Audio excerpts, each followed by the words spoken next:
Alright guys, 1.0 has finally launched for Halls of Torment. I'm going to go over the patch notes here for you today. Now, there's some really good changes here. It's been a long journey. We've finally arrived at our destination. Now, they go over it's been 17 months here since they launched. It was originally only going to be 6 months, they said here, but, let's go over the changes, though. There's been a lot of stuff here. So the Vault. The Vault is the final stage of Halls of Torment and can now be unlocked by purchasing 30 items from the Wellkeeper. Into the Vault, you'll need to spend some coin. The more you pay, the more modifiers are added to the Vault. So you can use your gold at the end game to increase the difficulty of the Vault here. Summon positive, negative, or ambiguous. Every fourth modifier adds a Torment shard to the final drop. Vault Lord does not spawn automatically at 30 minutes, but requires you to actually activate him, and the Vault will keep going until the Lord is dead. After 30-minute mark, the monster's strength continuously rises. Beating the Vault unlocks the post-game, which currently includes making uncommon items recoverable. So this is really cool. This is going to enable end game, a longer tail loot chase, which is really cool. And being able to find additional artifacts, which is cool as well. We'll get into the artifacts in a second here. Vault has a medium-sized quest board to complete. The Shrine of Torment. Unlocks by defeating the first boss in the Chambers of Dissonance. Agony mode will be moved to the Shrine. So this is where Agony mode will be now. Artifacts can be used to customize the game mode. They also increase the stats of monsters. There are a total of 30 artifacts for now, which you can use as many as you want. Using more artifacts improves drop rate, rarity of loot, and amount of champions, Additional artifacts unlock when defeating the Lord in the Vault. If someone manages to defeat the Shrine with all artifacts, we'll keep adding more. So this is interesting. This will be a really difficult endgame challenge, I imagine. Probably the pinnacle challenge in the game, so we'll see. We haven't even unlocked it yet, so we'll get there eventually. Okay, an artifact quest board has been added to test the mastery of each single one of them. Additional quests that require usage of artifacts have been added across all the boards. Okay, the Scripter. He must be rescued from the frozen depths. So this is a new NPC. Scripter kindly informs you about all recoverable items available in Halls of Torment. Also, you may have already collected some Torment shards. The Scripter can permanently improve characters with shards. They are fully refundable. This is like a character meta progression, and yes, you can just fully refund them and respec, so that's really cool. In the future, the Scripter may hold additional information. The Scripter has something to say about the other NPCs.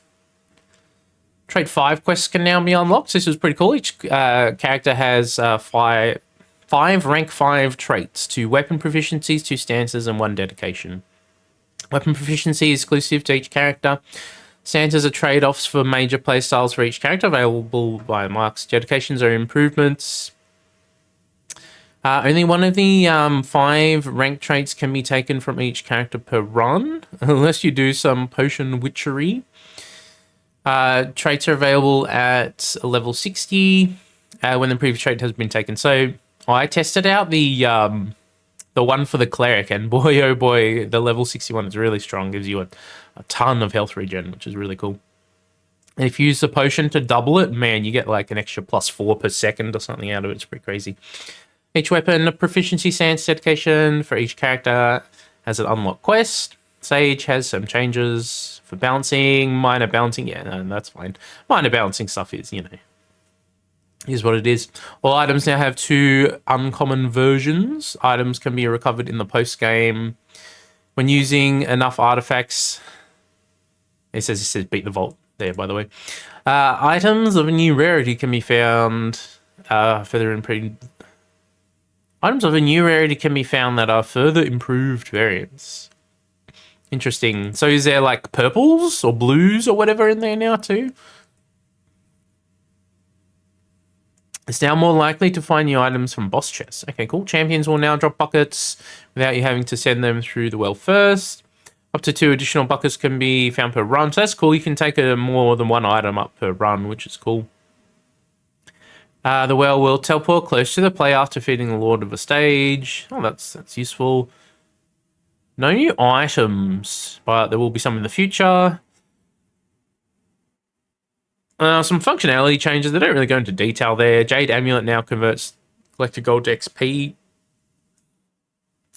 No longer capped. The Collar of Confidence has diminishing returns. Jewel of Spark. There's some very minor changes. They've added some diminishing returns to stuff. You can go and read through those one by one if you want to. We've added so many quests. We've reached a total of 500, so we've got so many quests now in the game for you to go and unlock 500 in total, which is kind of crazy. New milestone quests, existing saves will see new levels of existing quest types, which is cool. Almost all quests are now trackable. Quests are time-based, may scale with a run. Okay. Certain quests have reduced requirements. Okay, that's cool. The main quest suggestions have been expanded to cover the whole game until beating the game. Man, there's a lot. There's a lot of notes in here. All currency available quest boards have been filled up. Okay, might be more quests in the future. Not all final quests icon will be available. Okay, that's fine.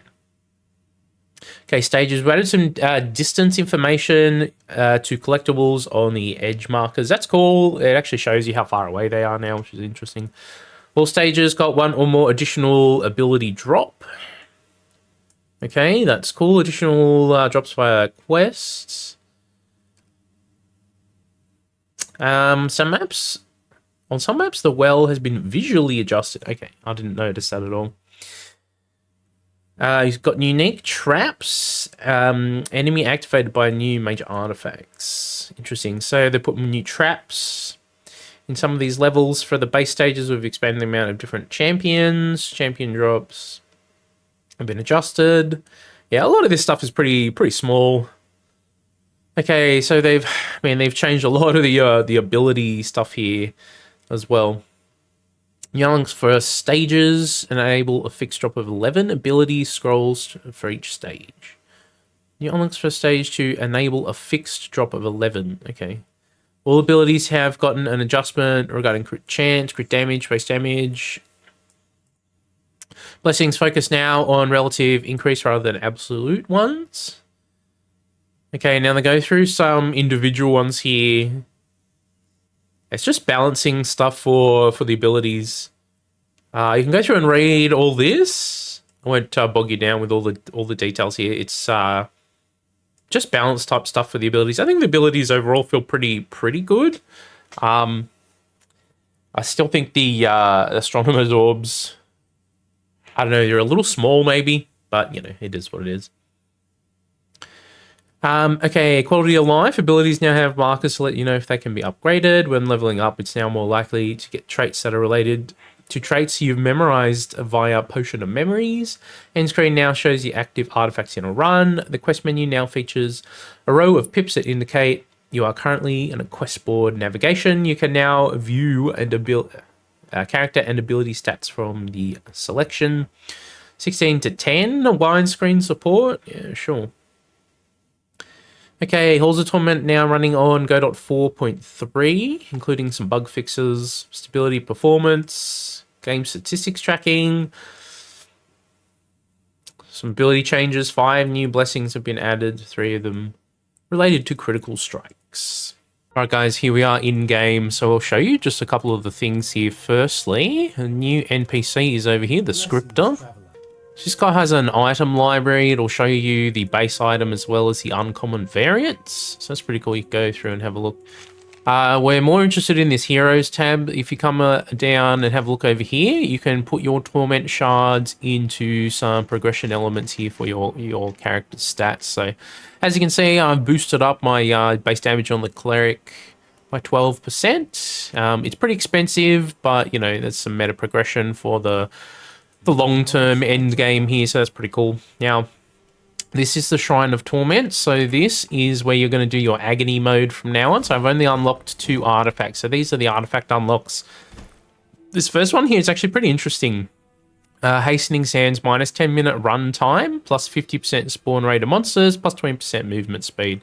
Second one here I've unlocked is Torment Banner, spawn additional basic enemies during the run. I haven't played that much yet, so I've only unlocked the first 2 here. As you can see, if we activate them though, it'll increase the difficulty and add the additional modifiers here. So this is pretty challenging, especially if you just take your character from, you know, early game and come straight into here. You're probably gonna get your butt kicked a little bit, but once you do some meta progression stuff and get some gear and all that, you can start taking on the other mode there. So to unlock the final level, you need to purchase 30 items total here from this guy. I'm somewhere in the 20s right now, so I haven't even unlocked it yet myself. So that's next up on the block. But there you go, guys. There's a look at Halls of Torment. I'm super keen to try the final level and then go up the agony modes there and see how high we can push it. So if you want to see that type of content, smash like and subscribe. We'll be doing that over the next few days or weeks here. So thanks everyone who's tuned into another video. I hope you have a fantastic, amazing day. Take it easy.